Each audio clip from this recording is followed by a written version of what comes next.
Chiefs are going to get after the Denver Broncos, a team that is still got some fight about them. We're going to get into the matchups, everything you need to know about this ballgame, as the Chiefs are going to sit back and watch on Monday night. But we're going to cover everything Kansas City today on Locked On Chiefs.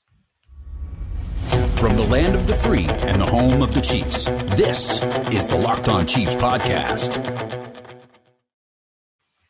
Welcome back, everybody. It is Locked On Chiefs for this particular episode, Red Friday. Welcome to it. It is December 30th.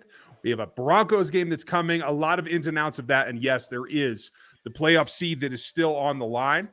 That is going to have to happen on Monday night because, hey, you never know when something's going to go off and you're going to get what you're looking for. Maybe it's a New Year's Eve present. Maybe it's the first round seed. We're brought to you today by BetOnline. It's where the game starts. You can get everything covered from props, odds, lines, and everything that you want there at BetOnline. Check them out.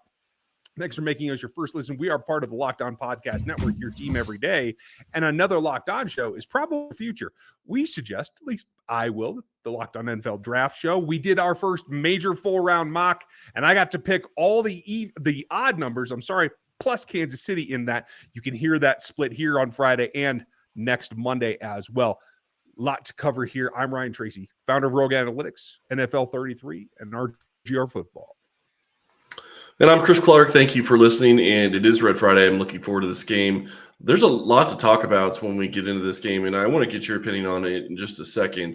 You look at what has gone on in the AFC West this week. The Broncos released their head coach Monday. The Raiders basically kind of released Derek Carr in a way. I mean, it's not technically a release, but I can't imagine that's going to change. It's falling apart at the seams. And this is the second time. Marcus Mariota did the same thing where he, quote unquote, stepped away from the team at some point after being benched. And I think it's some kind of mix between the organization making a decision and the player being fed up of falling off of his pedestal. And that is certainly the case for one Derek Carr. Now, if you remember the last time that they won in Kansas City, I know it's been a while, but they did the little lap thing around Arrowhead, and he had a lot of very high-end comments about his play and where the future of the franchise was going. Well, the future of that franchise is no longer in his future. I think that that's really interesting. We've seen this Broncos team. We're going to get into them. Two teams in turmoil in this division. The next two opponents. Exactly. You always get a little lift. We're going to talk about how the Broncos can get a lift. I don't know if the Raiders are going to be able to do the same thing. It is a tough situation. And for the other team, the Chargers, that is trying to keep pace with the Chiefs and trying to get into the playoffs, and they've done that so far. A couple games to go, so it's not set in stone. But it's really a tale of two halves of this division, with Kansas City still leading the way. And I think that that's what we have to fall back on here as we get ready for this ballgame and New Year's. Another New Year's has come around. It's still the same situation for the Kansas City Chiefs. Everybody in the division is chasing them, and they tried hard this offseason to catch them. Denver's imploding. I would say Las Vegas is imploding. And I would say that there's an argument Devontae Adams is in Vegas next year. But that's a conversation for another day. We can talk about that later. The Chargers are interesting because, yes, they've made the playoffs, and, yes, they've won 4 out of their last 5, I think. But it's the Chargers, and I'm sorry, it's the Chargers. I don't know what else to say. Everybody thought that they were going to win the division this year. They're not even close to winning the division. Kansas City's had it locked up for the past 3 weeks. But we have a lot to talk about, like I said, in this Broncos game. And what I wanted to start this with, and what my major question to you is, when you look at this game, and the way I look at this game is, Andy Reid's come out and said he expects the Broncos to be the same team that they were before. I'm not so sure of that. I think that this new coach is going to try to make some changes. I'm not thinking it's going to be defensively, but offensively, I could see some changes. What do you think about how this is going to work out with a new coach that hasn't been a head coach before? Agreed. And I think that has its pluses and its minuses. But let's be real. There's not many changes that you could make right now that are going to end up being negatives for this team.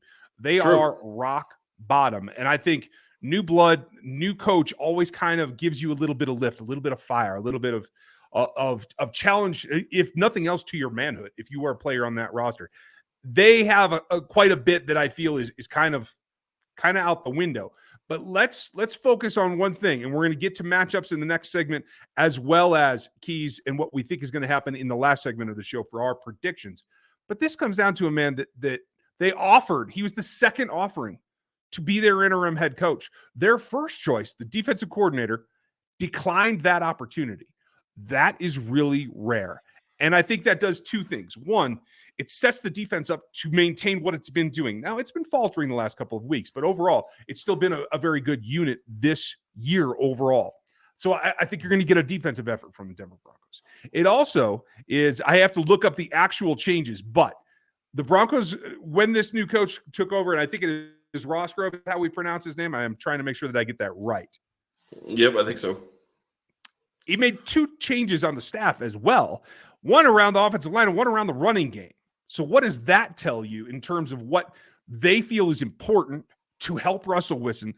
I think that's going to be the focus. We're going to talk matchups on the backside of this first segment when we get into the second. But I think that's what it takes over. The grandiose thing is they have some assets. They have some things that Hackett was not emphasizing that I do think we may see a change of emphasis about how that offense runs. Well, and you have to think that they have to try to protect Russell Wilson. And I think that that's the interesting part of when you get into the press conference that they had early in the week with Pinner coming in, their owner and the GM both saying that they think Russell Wilson can be saved and can be coached up and be a good player again. I think that's far-fetched based on what we've seen on the field, but they have to say that because they don't have a choice. They would have $100 million in dead cap space if they cut him. You can't do that. He is the starting quarterback. And quite honestly, I think that they're going to run into a problem next year if he continues to play bad and they continue to try to start him, because then you're going to be telling your players all that matters is the money and we don't care about anything else. That will be a problem next year. I don't think that's going to be an issue this year, but it's going to be something to watch. How are they going to change the offense? Looks like they're going to have Cortland Sutton back for this game. Jerry Jeudy did tweak his ankle, and I think he will play in this game, but it's still going to be a little bit of a different offense, I think. And you're quite right. If they start trying to run the ball more, that changes what they were doing offensively. I agree. I don't think they're going to change much defensively, but I'm just wondering what they have in store for Kansas City, because their coach came out and specifically said you can't have a situation where you've lost to a team 14 times in a row. Yeah. They're trying to get off that schneid. They definitely are. And there's a lot to it. This head coach, Rosberg, Jerry's his first name. Sorry. Jerry Rosberg has been coordinating their special teams. So you think they get a little bit of lift there. He said he's still going to continue that. Head coaching is a very different thing from being a coordinator. They have a challenge in front of them. We're going to talk about those matchups and how they come up coming up next. Did you know that driving high is considered driving under the influence?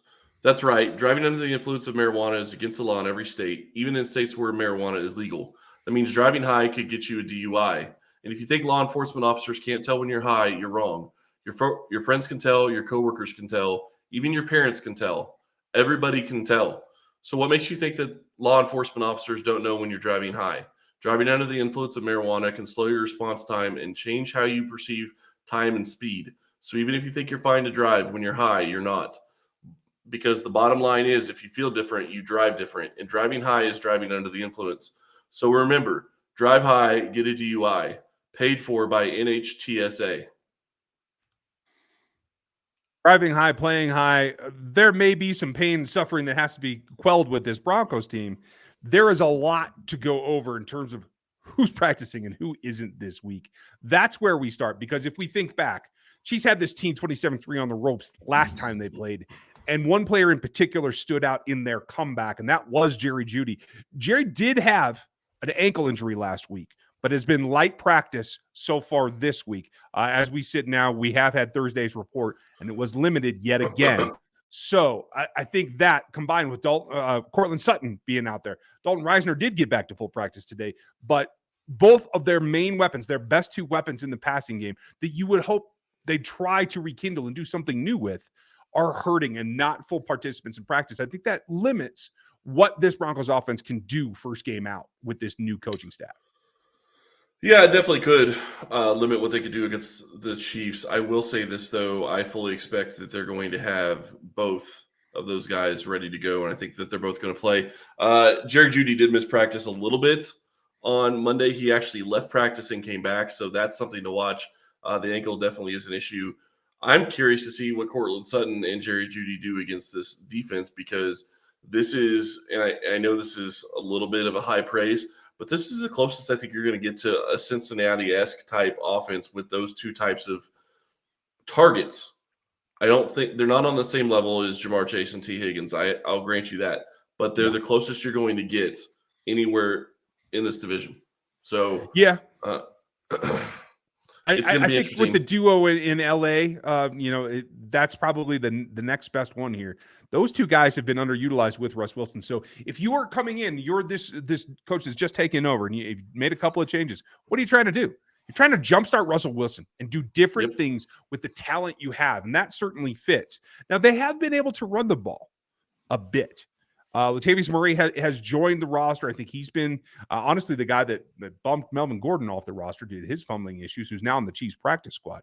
But so I think there is something that you have to support Russ with the run some, but I do think that gives them an option. The problem is Reisner's still a limited or a full participant today. He was limited yesterday. They also had another guard, Quinn Miners, one of their starters, was limited as well. Purcell is out, limited, defensive line. And on the defensive line, you have Baron Browning that's out, Randy Gregory that was out. They held out Kareem Jackson this week. A lot going on. Jones is out too. So you have starters along the defensive front that are out. I do expect some of them to play. Randy Gregory had the post-game fight thing, had a suspension, had it reversed, etc. So I do think that he'll be available. But they're hurting all the way around. When we look at their defense against the Chiefs offense, how do you feel about where they're at? It's going to be interesting to see because Kansas City they got Tony back this week. I think that could be a big addition if they continue to get him more involved in the offense. That's going to be something I'm going to watch specifically. The rumor was McCole Hardman was going to be back this week, but then he wasn't at practice on Thursday, so not really sure what to make of that.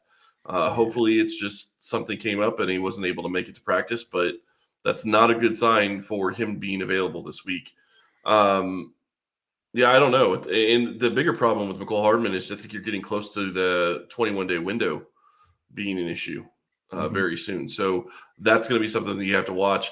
I think that this team is going to be ready to go on offense, and I think that Kansas City is going to probably be able to put up some points.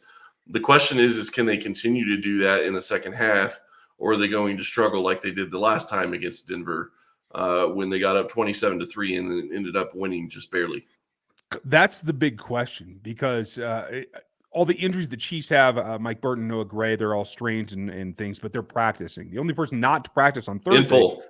Yes. And the only person not a full participant is Prince Tega Wananga, who's been backing up on the left-hand side. But with Lucas Niang backing up as well, you at least have another tackle that you feel you can go to should somebody have an injury. So really the Chiefs are sitting in a pretty good spot right now. We've seen surges on the Chiefs defense from Willie Gay Jr. upping his game. L'Jarius Sneed, obviously.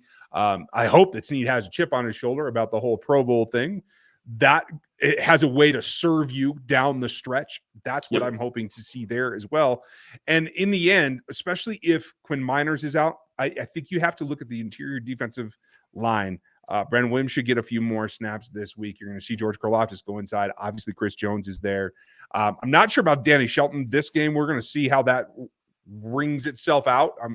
I'm really interested to see how they choose to go forward. Derek Nottie was a full participant again, but did have a designation, a listing on the injury report. So a lot on the defensive front that I think they have to take advantage and don't let Russ get an opportunity with whatever new that they cook up this week to really try to get back on track. There's no one better for this team to try to get back on track against the Chiefs, to give their own roster some light at the end of the tunnel for next season. There's a lot of things that can help that, but competing with the best team in your division is one of them. So I hope that they can avoid that. Yeah, and we got to hope that Kansas City can play up versus playing down to their competition. They need to play up in this game and just demolish the Broncos early.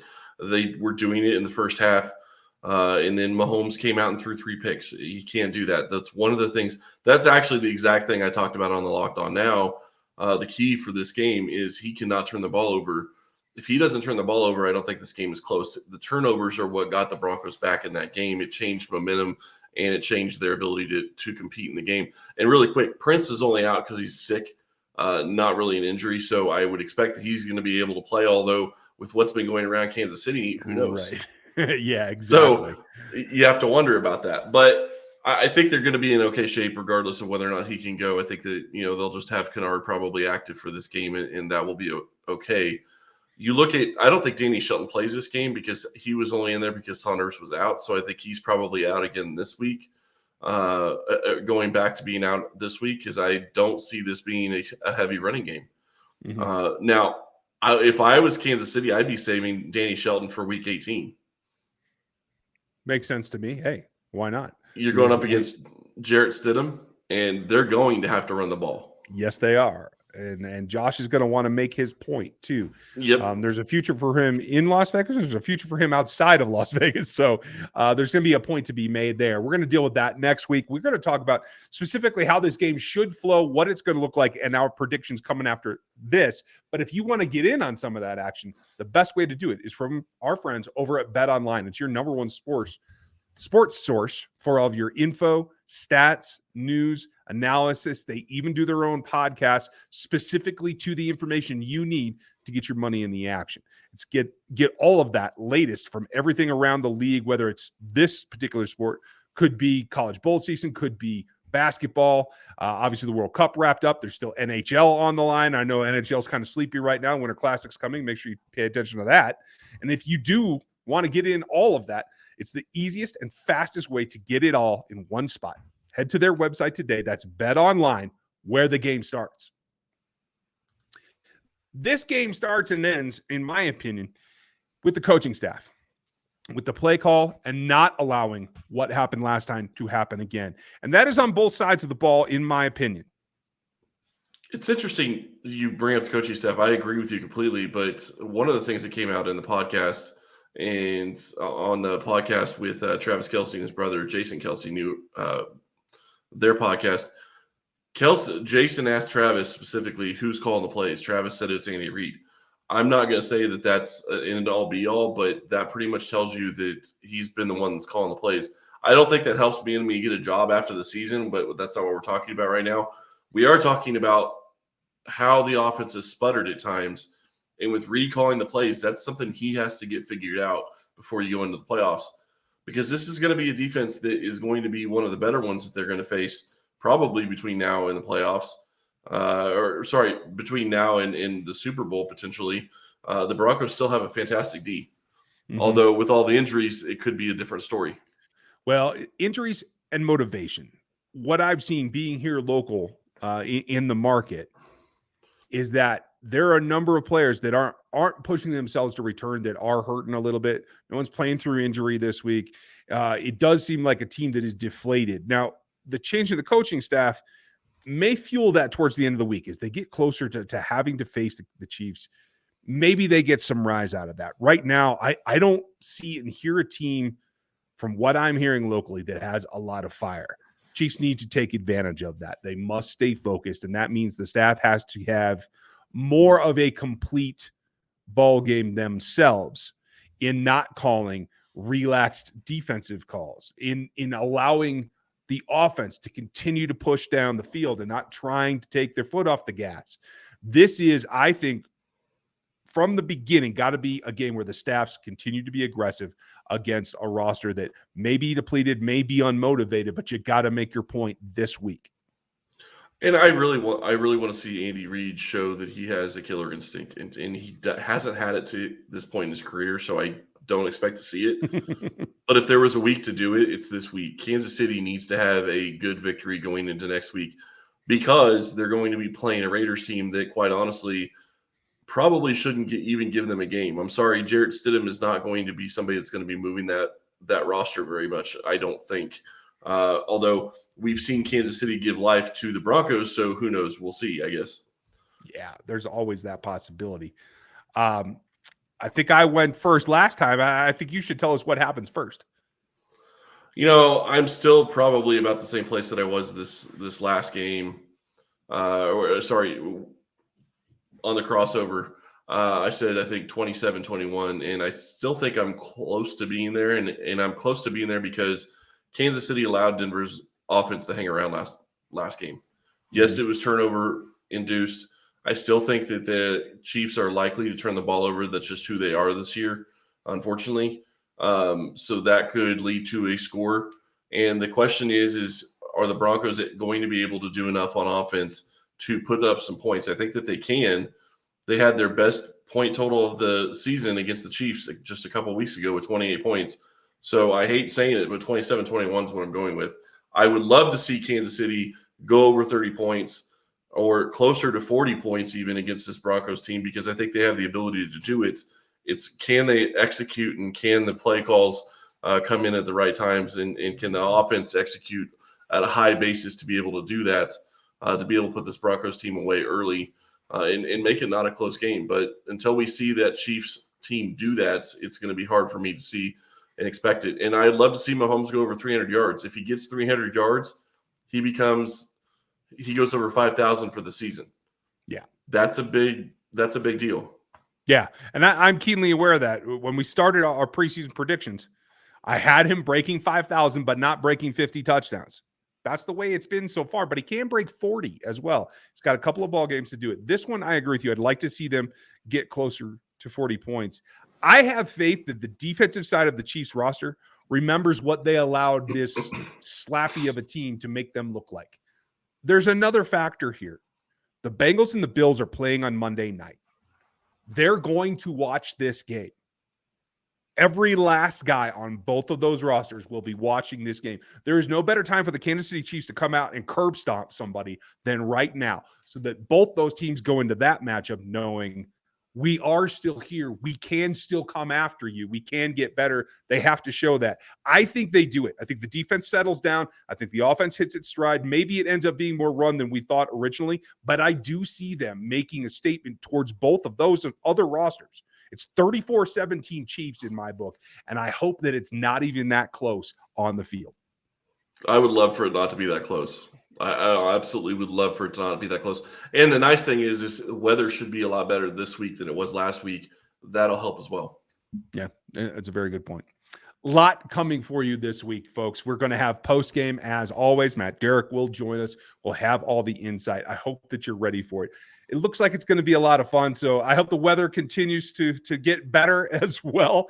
That will be a factor. But if you want to know everything that happens and why it happened, make sure you join us post-game. We are doing the post-games live with Matt. So watch the Twitter feed, watch the announcements on YouTube, and then obviously the audio is going to come back in right away once we're done as well. So if you can join us on YouTube, like and sub it over there. And if not, the audio will be along very, very shortly after we're done with that session. Thanks for spending your time with us today. Chris, Happy New Year. I think it's going to be fun. Happy New Year, and thank you all for listening and making the Locked On Chiefs your first listen, and have enjoyed this time. We will speak to you next year.